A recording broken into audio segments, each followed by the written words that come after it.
ಮಾಡ್ಲಪ್ಪ ಸಂತೋಷ ಮಾಡ್ಲಿ. ಬರೀ ಪಾದಯಾತ್ರೆ ಹಾಕಿ ಪ್ರಾಯಶ್ಚಿತ್ತಕ್ಕೆ ಉರುಳು ಸೇವೆ ಮಾಡ್ಕೊಂಡು ಬರ್ಲಿ.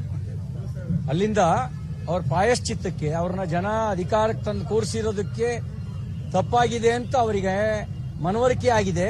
ಹಾಗಾಗಿ ಮೈಸೂರಿನ ಚಾಮುಂಡೇಶ್ವರಿ ದೇವಿಗೆ ಅಡ್ಬಿದ್ದು ಹಣ್ಣುಕಾಯಿ ಒಡಿಸಿ ಅಲ್ಲಿಂದ ಉರುಳು ಸೇವೆ ಮಾಡ್ಕೊಂಡು ವಿಧಾನಸೌಧದವರೆಗೂ ಬರಲಿ. ಅಲ್ಲಿವರೆಗೂ ಬರೀ ಅವ್ರ ಅಧಿಕಾರದಲ್ಲಿ ಇದಾರ್ರಿ. ಅವರಿಗೆ ತನಿಖೆ ನಡೆಸಿ ಶಿಕ್ಷೆ ಕೊಡುವಂತ ಜವಾಬ್ದಾರಿ ಇದೆ. ನಾವು ಅಧಿಕಾರದಲ್ಲಿ ಇಲ್ಲ, ಅವರು ಅಧಿಕಾರದಲ್ಲಿ ಇರೋದು. ಮತ್ತೆ ಈ ಮೂಢ ಹಗರಣದಲ್ಲಿ ಮುಖ್ಯಮಂತ್ರಿ ಸ್ವಜನ ಪಕ್ಷಪಾತ ಮಾಡಿದ್ದಾರೆ, ಅಧಿಕಾರ ದುರುಪಯೋಗ ಮಾಡಿಕೊಂಡಿದ್ದಾರೆ ಮತ್ತು ಭ್ರಷ್ಟಾಚಾರ ನಡೆಸಿದ್ದಾರೆ. ಇದಕ್ಕೆ ಸಾಕ್ಷಿಗಳಿದಾವೆ. ಮತ್ತೆ ಅವ್ರು ಹೇಳಿದ್ರಲ್ಲ 1935 ನಲ್ಲಿ ಪರಿಶಿಷ್ಟ 1 ಅಂತಿದೆ ಕಾಲಂನಲ್ಲಿ ₹1 ಮಾತ್ರ ಕಿಮ್ಮತ್ ಕಟ್ಟಿರೋದು.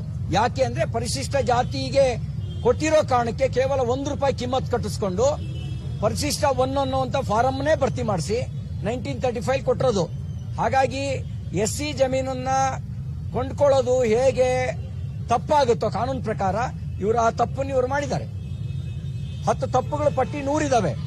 ಸರಿ ಇದ್ದಿದ್ರೆ ಏನು ಬಂದ್ರು ಉತ್ತರ ಕೊಡ್ತೀನಿ ಅಂತ ಹೇಳ್ತಿದ್ರು. ಅವರು ತಪ್ಪು ಮಾಡಿರೋದು ಗೊತ್ತಿರೋ ಕಾರಣಕ್ಕೋಸ್ಕರನೇ ಸದನದಲ್ಲಿ ಉತ್ತರಿಸಕ್ ಹೋಗದೆ ಸದನದಲ್ಲಿ ಮೊದಲು ಅವರು ನಮ್ಮ ಪ್ರಶ್ನೆ ಕೇಳಬೇಕಿತ್ತು, ನಮ್ಮ ಆರೋಪನ ಕೇಳಬೇಕಿತ್ತು, ನಾವು ಚರ್ಚೆಗೆ ಅವಕಾಶ ಕೊಡಬೇಕಿತ್ತು, ನಾವು ದಾಖಲೆಗಳನ್ನ ಮಂಡಿಸ್ತಿದ್ದು. ಅದಕ್ಕೆ ಅವರು ನಾನು ನಿರಪರಾಧಿ, ನಮ್ಮ ಕಾಲದಲ್ಲಿ ತಪ್ಪಾಗಿಲ್ಲ ಅಂತ ನಿರೂಪಿಸೋದಕ್ಕೆ ಅವಕಾಶ ಇತ್ತು. ಪ್ರಜಾಪ್ರಭುತ್ವದಲ್ಲಿ ಸದನಕ್ಕಿಂತ ದೊಡ್ಡ ವೇದಿಕೆ ಯಾವುದಿದೆ ಹೇಳಿ? ಆರೋಪ ಪ್ರತ್ಯಾರೋಪ ಹೊರಗಡೆ ಯಾರು ಬೇಕಾದ್ರೂ ಮಾಡಬಹುದು, ಆದ್ರೆ ಸದನದಲ್ಲಿ ಮಾಡಬೇಕಾದ್ರೆ ದಾಖಲೆಗಳನ್ನು ಕೊಟ್ಟು ಮಾಡಬೇಕಾಗತ್ತೆ. ನಾವೆಲ್ಲ ದಾಖಲೆಗಳನ್ನು ಸಿದ್ಧ ಮಾಡಿ ಇಟ್ಕೊಂಡು ಬಂದಿದ್ವಿ. ಅವರು ಅವಕಾಶ ಕೊಡ್ಲಿಲ್ಲ. ಕೊಟ್ಟಿದ್ರೆ ನಾವು ನೇರವಾದ ದಾಖಲೆಗಳನ್ನು ಇಟ್ಟು ಆರೋಪ ಮಾಡ್ತಿದ್ವಿ. ಅವ್ರು ನಿರಪರಾಧಿಗಳಾಗಿದ್ರೆ ಅಲ್ಲಿ ಸದನದಲ್ಲಿ ಉತ್ತರ ಕೊಡೋದಕ್ಕೆ ಅವಕಾಶ ಇತ್ತು.